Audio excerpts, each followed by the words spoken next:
हमारे human rights activist, sisters and brothers,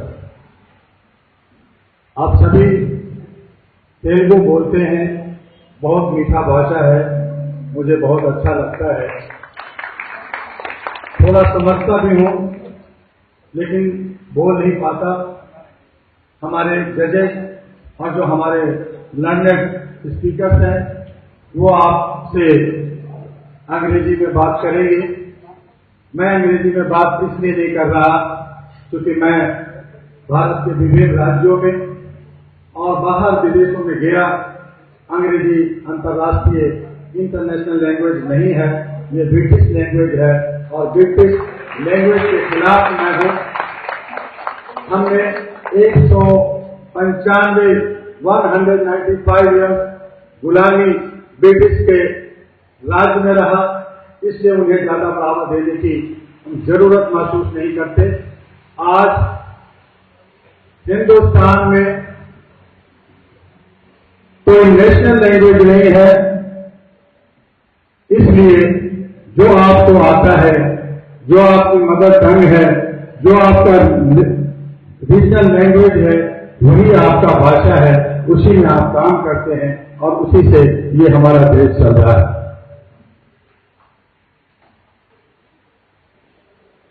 जजेस साहब, आपसे मुखातिब होकर ये मैं बताना चाहता हूं कि all India human rights association 1987 में बनी थी। 1987 में मैं एक छात्र था जेएनयू के अंदर, दिल्ली यूनिवर्सिटी से जेएनयू की तरफ गया था, आईएएस की तैयारी प्रिपरेशन कर रहा था।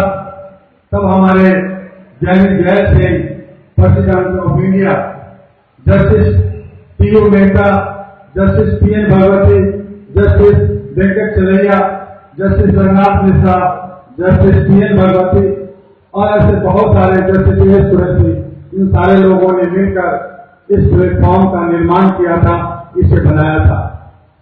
आपको बता देना चाहूंगा कि आज हमारे इस मुहिम में all India human rights association के ह्यूमन राइट्स के मुहिम में कोई 100 से ज्यादा जस्टिस जजेस डायरेक्ट इनडायरेक्ट जुड़े हुए हैं।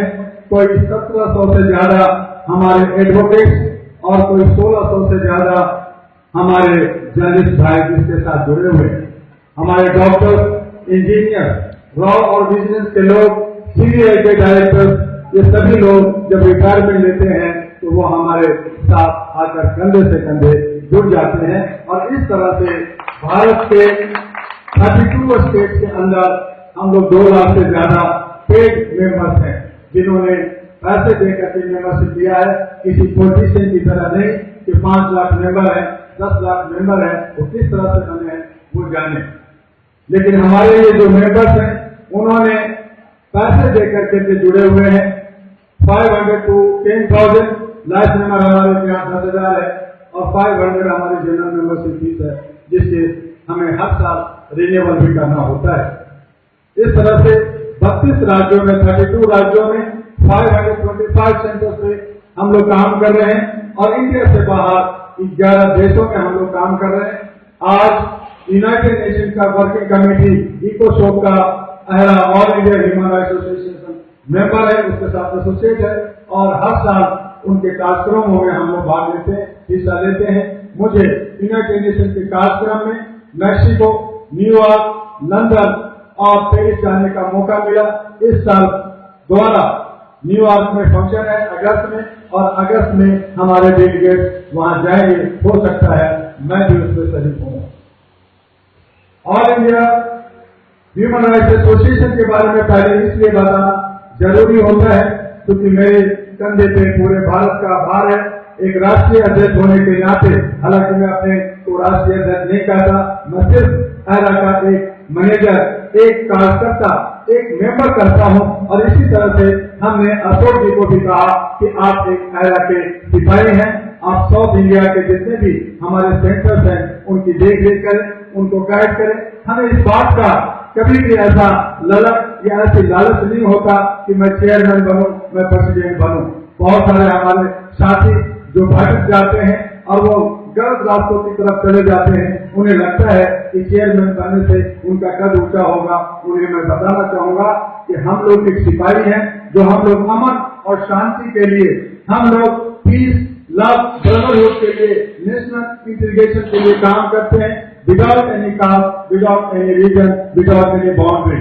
हम लोग पूरे भारत के अंदर काम करते हैं। जजेस साहब, आपके थ्रू में ये भी बता देना चाहूंगा कि all India human rights association ने पीछे 6 सरकार को, नेशनल सरकार को देखा। हमारे जो पब्लिक है, हमारे जो कार्यकर्ता है, हमारे जो ह्यूमन राइट्स एक्टिविस्ट हैं, पिछले 30 वर्षों से लगातार ह्यूमन राइट्स के लिए पूरी भारत में काम कर रही है। जबकि हमारे एक एमएलए, हमारे एक जो पुलिस डिपार्टमेंट के एक दरोगा होता है, एक इंस्पेक्टर होता है, वो एक क्षेत्र में काम करता है, लेकिन वो हमारे ऊपर हुकूमत चलाता है, हमारे नौजवानों को डराता है, गलत गलत केसों में फंसा देता है, और ये लगातार ये संख्या बढ़ रही है। इससे हमें काम करने की जरूरत है। हमारे ऑनरेबल रिस्पेक्टेड प्राइम मिनिस्टर ने कहा कि हमारे देश के अंदर बहुत सारे ऐसे कानून हैं जो गलत हैं, जो इम्प्लीमेंट नहीं होना चाहिए, उसको खत्म कर देना चाहिए। तो उस पर भी हम लोग काम कर रहे हैं। बहुत सारे ऐसे एक्ट हैं जिससे लोग उसका मिसयूज करते हैं। ये हमारे जजेस अच्छी तरह से जानते हैं, क्योंकि all India human rights association ने लगातार पूरे भारत के अंदर 123 लीगल सर्विसेज अथॉरिटी को, नेशनल लीगल सर्विस अथॉरिटी की मदद से